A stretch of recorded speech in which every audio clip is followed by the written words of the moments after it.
Olá, esse é o Legislativo Visual, o primeiro telejornal legislativo do Brasil dedicado à comunidade surda, sempre com o resumo das atividades na Casa de Leis de Mato Grosso do Sul.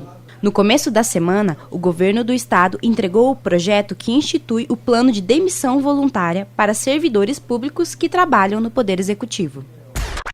A entrega do projeto pelo governo do estado aconteceu em encontro com os parlamentares, que já indicaram pontos a serem discutidos ao longo da tramitação da proposição na Assembleia. Qualquer servidor das carreiras do Executivo poderá aderir ao programa de demissão voluntária.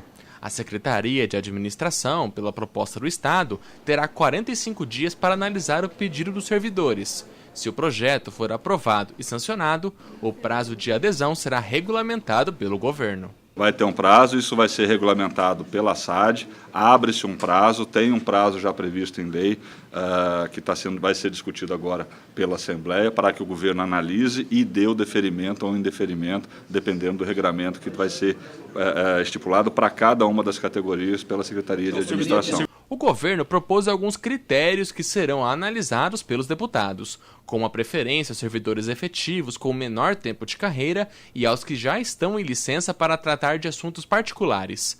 Não será possível aderir ao PDV o servidor que estiver em estágio probatório, que já tenha cumprido os requisitos para aposentadoria ou que já tenham se aposentado de cargo público, mas prestaram outro concurso e reingressaram ao Estado, além de quem está de licença médica ou para estudo, entre outras regras.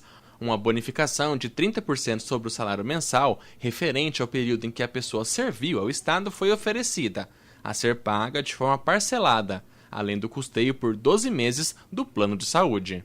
São 47 categorias, né? São 53 mil servidores, mas se um servidor, porventura, ganha X, ele vai receber X mais 30%, e dependendo do número de anos que ele dedicou a sua vida ao serviço público, ele vai receber em parcelas aquele montante ao longo desse tempo, em meses. A proposição do PDV vem de encontro a uma outra medida tomada pelo governo do estado, que é a alteração da carga horária de 6 para 8 horas diárias em carreiras específicas. Dessa forma, o executivo acredita que oferece uma alternativa aos servidores que ficarem insatisfeitos. O objetivo não é economia. O objetivo nosso é regularizar uma situação que, ao longo do tempo, ela foi criando uma cultura ao serviço público estadual e que nós entendemos que nós temos que reposicionar isso.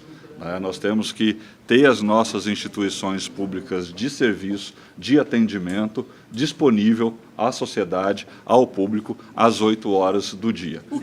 Esse é um dos objetivos. Óbvio que nós estamos caminhando em paralelo com todo um processo de modernização do Estado. A digitalização, acesso pela internet, serviços online, tudo faz parte de um reposicionamento que o Estado tem que fazer, tem que avançar para melhor prestar um serviço para a população. O deputado Pedro Kemp, do PT, por sua vez, se posicionou contra a aprovação de um projeto nesse sentido. Para ele, é injusto que o governo do estado ofereça essa alternativa aos servidores insatisfeitos com o aumento da carga horária. Do ponto de vista do governo, eu também tenho algumas restrições. Por quê? Porque o Estado está com algumas categorias defasadas. Nós temos hoje Polícia Civil, Polícia Militar, Corpo de Bombeiros, a própria Secretaria de Educação, servidores administrativos para as escolas, faltando muitos servidores. Também agentes penitenciários, há uma defasagem enorme, né? Então, permitir que servidores dessas categorias peçam PDV vai prejudicar ainda mais esses setores, né? Vai defasar ainda mais o contingente de servidores. Em razão de atos de violência cometidos em escolas, os deputados apresentaram projetos que poderão garantir mais segurança nos colégios. Felipe Orro, do PSDB, propôs projeto de lei que torna obrigatória a vigilância policial em todas as escolas públicas de ensino infantil, fundamental e médio da rede estadual de ensino. Esses locais de grande aglomeração são prioridades para a polícia e nós queremos isso. Em virtude de pedidos de professores, diretores, comunidade escolar e da população em geral, nós apresentamos esse projeto de lei que obriga a ter policiamento nas escolas durante o período de aula da rede pública no estado de Mato Grosso do Sul. Zé Teixeira, do Democratas, pede, por sua vez, A instalação de detector de metais na entrada de todas as escolas e universidades estaduais, com mais de 250 estudantes. Eu já apresentei esse projeto anteriormente e abrangendo todas as escolas. Como a gente não tem competência de legislar na iniciativa privada, então agora eu reapresentei ele para que ele seja implementado só nas escolas públicas, que eu tenho poder para poder legislar, basta o governador sancionar. Vídeo monitoramento obrigatório nas escolas. Essa é a proposta do deputado João Henrique, do PR. Nós queremos abrir as escolas, levar segurança efetiva nos lugares, nas entradas, nos corredores internos, de maneira a conter, coibir, eliminar esse tipo de sensação de vulnerabilidade quando um pai leva o seu filho para a escola. O parlamentar também quer autorizar a Associação de Pais e Mestres das escolas a decidirem pela permissão do armazenamento de armas não letais nos colégios. Para que seja realizado um treinamento especializado, ouvido a Associação de Pais e Mestres, os que desejarem, e criar um kit de segurança de armas não letais, então gás lacrimogênio, taser de choque elétrico, para conter num caso extremo. É uma medida que tem um impacto não tão relevante diante do benefício que pode vir a possibilitar. Apresentado na quinta-feira, o projeto quer dar prioridade de matrícula em escola para crianças cujas mães foram vítimas de violência. Além desse, outros 2 projetos foram apresentados. A medida de autoria do deputado Marçal Filho, do PSDB, também inclui os casos em que as crianças são as vítimas desse tipo de violência. Segundo o parlamentar, essa é uma forma que o Estado tem de acolher e integrar essas famílias em momentos difíceis. Eu apresentei um projeto visando dar prioridade aos alunos, às crianças, no momento da matrícula nas escolas, aquelas que são vítimas de violência ou têm mães que são ou foram vítimas da violência. O que ocorre é o seguinte: a violência que é perpetrada contra uma mulher, na maioria das vezes, não atinge só ela, atinge os filhos também.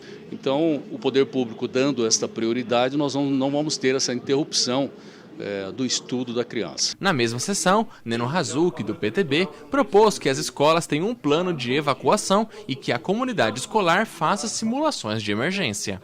Todo o cuidado que a gente puder tomar para prevenir e reduzir o número de vítimas numa tragédia é necessário. E isso é um treinamento que vai ser obrigatório nas escolas, vai ser realizado para uma emergência, estar todos preparados, professores e alunos, para poder fazer a evacuação, evitando uma tragédia maior. Outra proposta do deputado Neno Razucchi é a da criação do programa Farmácia Popular Veterinária. A ideia é que o governo regulamente e os municípios subsidiem a compra desse tipo de medicamento com descontos. Todos temos animais em casa. O Brasil hoje é constatado que é o segundo país com mais animais domésticos, perdendo apenas para os Estados Unidos. Muitas vezes as famílias mais carentes não têm a condição de dar o cuidado necessário para os animais. E cerca de mais de 600 doenças podem ser transmitidas para o ser humano por animais. E isso é uma maneira também de melhorar a saúde das pessoas, além, é claro, de dar o cuidado para o nosso animal, que é o nosso companheiro, que todos sabem o quanto é bom ter um bichinho ali do seu lado, seu companheiro. No começo do ano, o governo do estado publicou um decreto que estabeleceu cota zero para a pesca amadora nos rios do estado. E uma audiência pública discutiu os impactos e a necessidade dessa medida tomada pelo governador. O plenário da Casa de Leis não foi suficiente para receber as pessoas interessadas em discutir o decreto do governo do estado 15.166, publicado em fevereiro deste ano, que ficou conhecido como Cota Zero. Criado com o intuito de preservar os peixes dos nossos rios, dentre outras medidas, proíbe captura de qualquer exemplar para pescadores amadores e limita medidas e peso do pescado para os profissionais.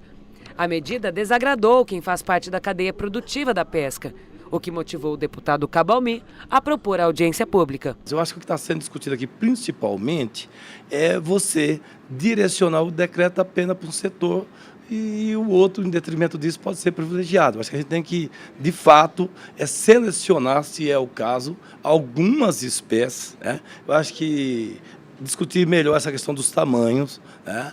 E atender, de certa forma, a todos. Eu acho que o decreto não pode ser redundante. O decreto tem que atender a toda a cadeia pesqueira.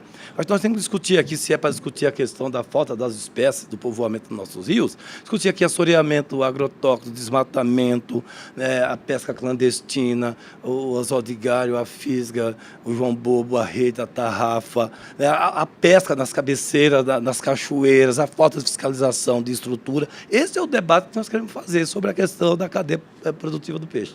Aparecido Carlos dos Santos é pescador profissional há 36 anos. Representante dos pescadores da região de Aquidauana, ele lembra que esta não é a primeira vez que medidas restritivas impactam negativamente o segmento. Que essa cota zero, na questão, ele fala assim, para o pescador amador, vai impactar todo mundo.